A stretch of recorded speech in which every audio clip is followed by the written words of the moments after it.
Здраво на сите, добре дојдовте во оваа специјална епизода на подкастот Без Коски. Моето име е Ѓорги, а со мене денеска е Мартин и заедно ќе поразговараме за ликот и делото на Коби Брајант.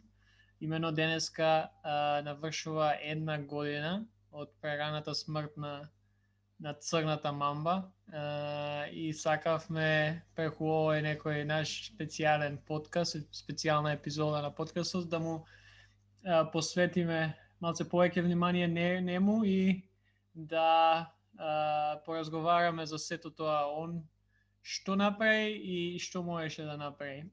Кога ќе ослушнеш зборот Коби, што прво ти паѓа на памет? Прво ми паѓа неговиот лик и дело, мислам, ликот посебно, неговиот дрес со 24 бројот и Lakers што пишува на него, еве како овој во мојот во позадина. И Коби за мене представува еден кошаркарски бог, што имавме можност да го гледаме низ целата негова кариера, како играше и како живееше за кошарката. Коби представува нешто многу близко што представува за мене кошарката, бидејќи едноставно одат во иста реченица Коби и неговата љубов кошарката. Коби за мене убаво каже ова и дефинитивно се согласувам со се што кажам. За мене Коби е една од причините зашто јас уопште почнав да следам кошарка. Се сеќавам оној играч кој ми го одвлече вниманието уште од самиот старт, онака кога почнав убаво да пратам беше Коби. Интересно што јас кој играв дури играв кошарка и сега кога играм, јас сум ништо налик на Коби, шутот ми е за никаде и гледам секојаш да ја додадам топката, ама од секојаш играта негова ме фасцинирала и ме фасцинираше сето она што беше брендот на Коби. Не беше тоа само, знаеш, 81 поен или 5 чемпионшипа или сите оние фейдови шутеви, забивања и асистенции и одбрани што има направено. Туку беше целиот тој бренд кој што го направи Mamba Mentality, кај што сега кога ќе кажеш Mamba Mentality, знаеш за што зборува, сваѓаш? И секој има некоја различна дефиниција за тоа.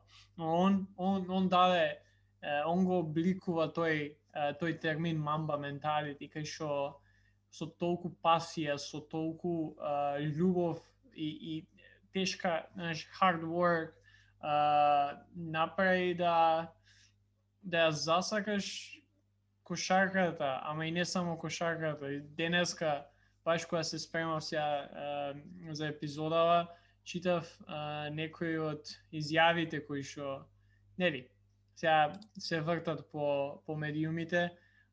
Ентони Дејвис, кој што сега ќе го цитирам него, вика, не знаев дека, знаеш, сите знаевме дека Коби е онака, што го кажа, бог, ама не знаевме се док не почина колку Коби имаше, каков Коби имаше импакт на луѓето надвор од кошарката. Знаеш, од тој вели, од фудбал, од амерички фудбал, од играчи што се надвор од сад, до оние кои што воопшто не играат ниту каков спорт, тие зборат за тој Mamba Mentality. И ние и со ова се согласувам и мислам дека е многу клучно да се спомне уште на самиот почеток кога збориме за него. Кога не знаевме каков му беше импактот и влијанието кое го имаше на светот се док не го изгубивме. И тоа е нешто онака што уште, знаеш, останува со мене и ќе остане уште многу. Мислам и не само со мене, туку со многу луѓе кои што го знаеа Коби и што не го знаеа Коби секако. Идејата со оваа епизода ни е да поразговараме малце за таа негова кариера, но и за потенцијалот кој тој го остава, тоа неговата прерана смрт го остава позадина. За тие што не знаат, не верувам дека има такви. Денеска е, пак ќе кажем, 1 година од прераната смрт на Коби Брајант, кој заедно со својата ќерка Џијана и уште неколку други луѓе загина во хеликоптерска несреќа лани и сега кога размислуваме од денешна ретроспектива, тоа беше наш почетниот удар на 2020 година.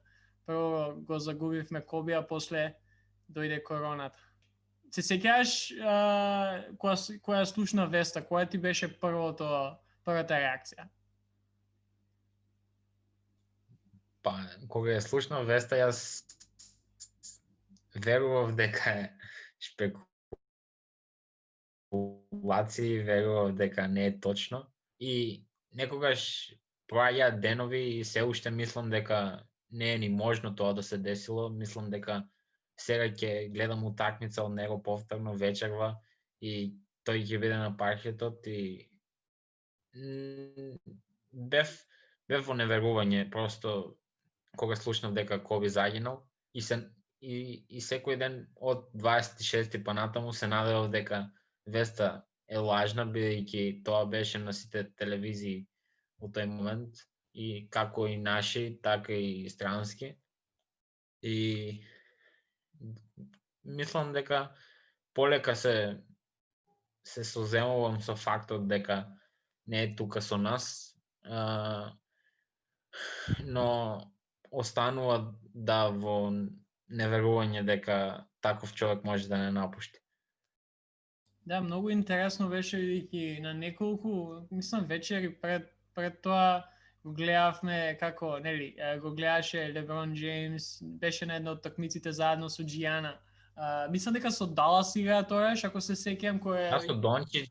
Да, која беше таа слика. Нешто. Да, и баш онака го сеќаше. Се сеќам кога нели идеше у пензија, рече дека нема да биде директно инволвиран со НБА лигата или кошарката и онака малце разочарувачки беше као бидејќи сите знаеме колку само неговото кошаркарско IQ е преголемо и IQ воопшто и кога ќе каже таков некој веќе сега ќе се посветам на други работи кои што by the way ако збориме за тоа ќе ни треба уште две епизоди да поразговараме за силно нешто Коби го правеше после кариерата.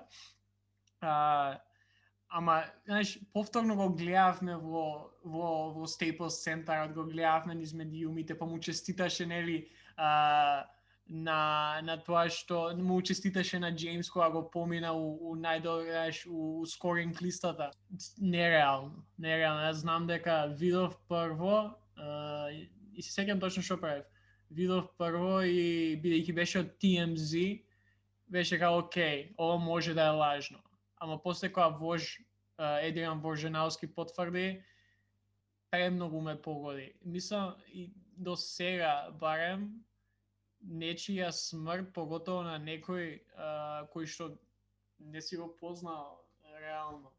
Го знаеш од тоа што го имаш гледано на телевизија и слушано на интервјуа и изјави, ама нечија таква смрт не ме погодила и ден денес, како секојаш кога ќе ми текне на него, а ми текнува скоро секој ден бидејќи имам овој дрес ја што го носам 24 од All Star од 2014 мислам дека е, ми стои у дневната кај што буквално секој ден го гледам и уште нереално тоа чувство дека го нема.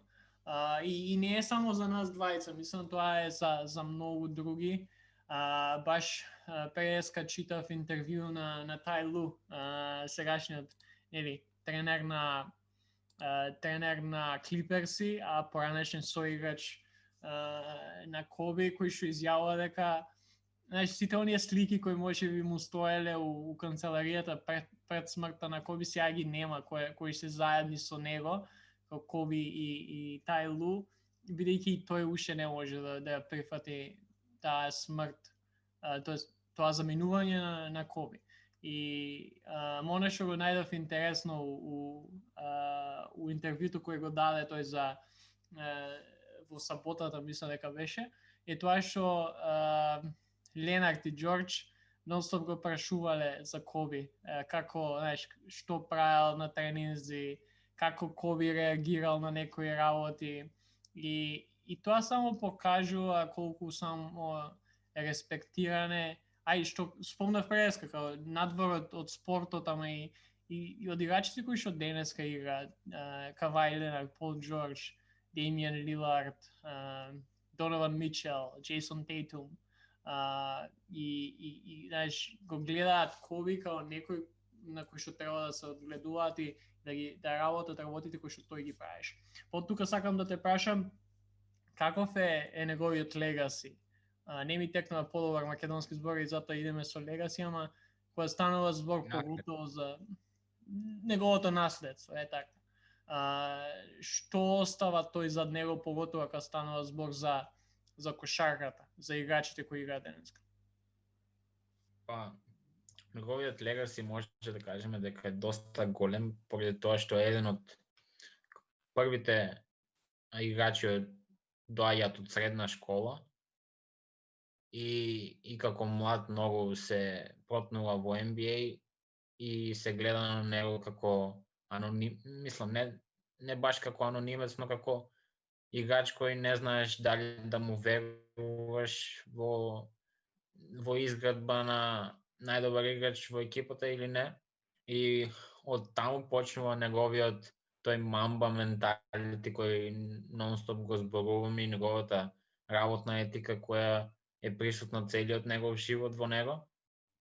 И ни докажува дека преку напорна работа се може да се оствари, како и во кошарката, така и во животот. И од тука, како неговите брендови кои ги остава низ текот на целата своја кариера, како што се неговиот надимак како Black Mamba, неговиот Mamba менталити, подоцна ќе го издаде и своето режисерско дело кое исто така добива Оскар и тоа се впишува во неговиот легаси, мислам наследство. А подоцна и сите тие сврзувања со Шекил О'Нил, со Фил Джексон, со неговото пријателство со Майкл Џордан, сите тие допринесуваат да го гледаме Коби Брајант и неговото наследство сега, бидејќи докажува ни каков треба да биде еден вистински кошаркар и како треба да се однесува спрема својата љубов и спрема кошарката како спорт. Да, не сакам да ги набројувам неговите индивидуални дела, неговите тимски. И мислам дека ако почнеме да набројуваме, знаеш, ќе ни треба едно 2 дена да ги наброиме сите, а можеме тоа. Да, сакав само да потсетам дека Коби кога иде у лигата и некаде, не знам, ја би рекол до освојувањето на вторите, знаеш, вториот сет на титули, тоа со Пау, со Одом, со Фишер и екипата. Коби е, знаеш, лонер, буквално. Иде на терен, ке те убие. Мислам дека Дерек Фишер имаше дајано изјава кај што 13 години колку беа заедно тимейтс, никогаш не бил кај Коби дома. Ама после тие некои години, после Олимписките игри 2008 година и после, знаеш, кога ја имаше прво повредата и ја скина хиловата тетива, па после и коленото го повреди, и рамото го повреди десно, мислам дека ја направи таа трансформација каде што стана за играчите она што Майкл Џордан беше за него. Или она што Хаким Олајџвон. Знаеш, ако не ти иде, ако си центар, иди на лето, работи со Хаким, тоа беше Коби. Знаеш, работи со него и тогаш почна, нели, да почне да има тренинзи со многу од новите играчи, кај што знаеме за Кајри Ирвинг, колку само Кајри се гледаше у него, имаше тренинзи, нели, со Лилард, со Мичел, со Тейтум и успеа да од некој што е, знаеш, larger than life фигура, као некоја митска фигура, да видиме тоа human у него. Поготово, можеби последно што ми текнува на оној стар добар Коби пред таа некоја, тоа е за време на повредата, која скина ахиловата тетива и ги даде тие две слободни фрлања против Golden State Warriors. Такво нешто, мислам дека до сега неам видено ever, ама тоа го направи ова мамба менталити да стане, знаеш, да зафати цел свет, пошто го видовме Коби као еден од нас.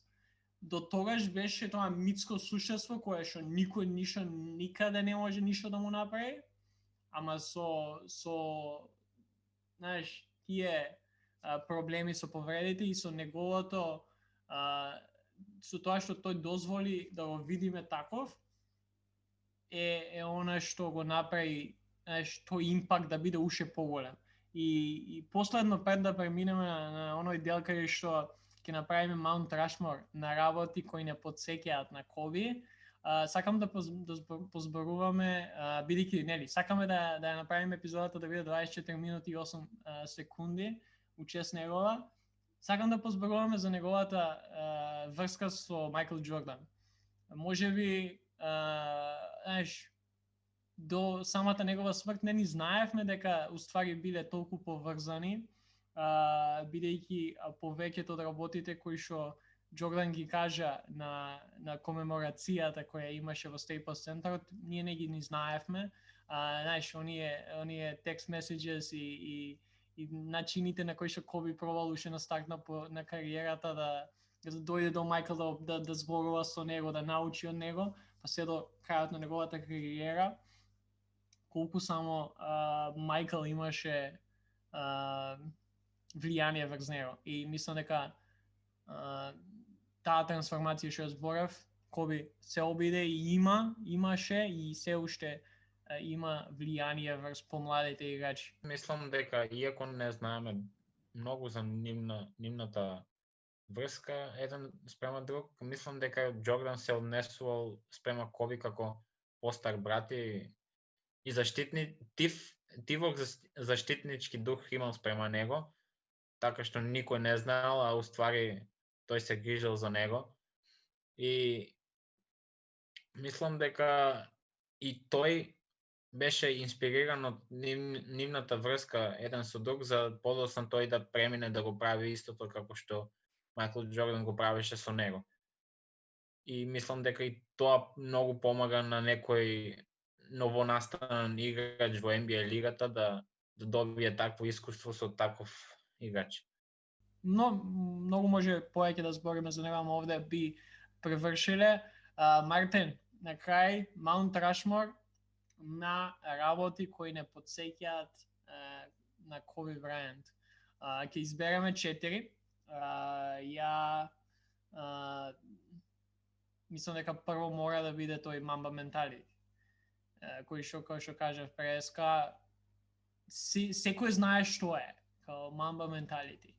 Коби ни покажа како треба тоа да изгледа и секој веќе знае што е и си има своја дефиниција за него. Знае, за мене мамба менталити едно, за тебе е друго, за луѓето кои што не слушаат сега е трето, четврто, пето, за некои луѓе кои што работат сега у болници, медицински сестри, доктори, за фудбалери, за Том Брейди е друго, за Ентони Дейвис е десето. Така што мора да биде мамба менталити број 1 на Маунт Рашморот. Што ќе кажеш ти? Па, едноставно универзална вистина, мамба менталити и представува како метафора за напорна работа и за достигање на тој врв на кој што сите целим. Последно нешто би било неговиот шут, мислам нашиот шут представен преку неговото име или довикнување кога шутираме на кај канта или корпан за отпадоци и контејнер, нешто такво. И мислам дека тоа како сите деца кои растат од 2000-та па натаму, мислам дека сите го имаат тоа во нив каде што сите извикуваат Коби додека го шутираат секој нивен шут. Дори ние на подкастот го имаме секоја епизода. Тоа многу ме прави радосен. Трето нешто кое би го ставиле? Јас, според моје лично искуство, би го ставил последниот негов меч против Јута, каде што постигна 60 поени. Тоа ми беше последен меч, мислам, гледан со него на теренот и да дадеш 60 поени од такви години, во таква состојба како што беше он. Ми е хайлайт на, мислам, cherry on the top на неговата кариера. Да, може овде, знаеш, да ставиме и 81 поен кој што го даде против Торонто и сите оние утакмици со 50 плюс 60 плюс поени, ама мислам дека да, се согласувам со тебе. 60 поени против Юта Джез и Гордон Хейворд, кога се враќа, прават камбек на крај, едноставно. Не мислевме, знаеш, кога ја гледав, мислев дека окей, тоа е кариерата на Коби, ќе, знаеш, идемо дали, продолжува понатаму. Ама не знаевме дека тоа ќе значи дека после само неколку години ќе изгубиме на целост. Добро, ја мислам дека последното нешто што би го ставиле се оние две слободни фрлања. Ги спомнав преска, едноставно тие ни покажа кој е Коби. Знам дека ова што ќе го кажам не е во добра смисла за како ќе го памтиме Коби, ама мислам дека и неговата смрт би обележала некој видување на Коби Брајант. Мислам за оние што не го прателе спортот доволно добро како ние. Да. И тие трогателни слики и сите Инстаграм постови за него и од луѓе кои него ни мислам не се го гледале ни една утакмица од него на паркетот, мислам дека оставаат некој поглед за Коби. Да, дефинитивно и ја со ова ќе завршам епизодата со тоа што ќе кажам дека ретко постојат луѓе кои што имаат таква кариера како Коби, 20 години во лигата, Hall of Fame, и сепак го имаш тоа чувство дека она што можеше тој да го направи после неговата кошаркарска кариера, можеше да биде уште подобро. Дали тоа ќе беше со пишување, продуцирање, со тренирање на оние млади таленти кои што како што беше неговата ќерка и другите у Мамба академијата. Сепак ја го имав тоа чувство и ден денеска, она ме мачи како што можеше Коби повеќе да направи, само каков талент ние изгубивме надвор од тоа што го добивме како кошаркарски фанови. Тоа е она со што сакам да завршам. Тоа е она што секогаш ќе ни фали, тоа е Коби да дојде да каже нешто, да даде некој изјава, да напише книга, да прочитаме, да слушнеме интервју од него, да научиме нешто повеќе. Бидејќи од сите работи што ги има извадено, од сите интервјуа, од сите утакмици, од се има нешто што може да се научи од Коби. Така што, Мартин, поздрав и се слушаме у некоја наредна прилика.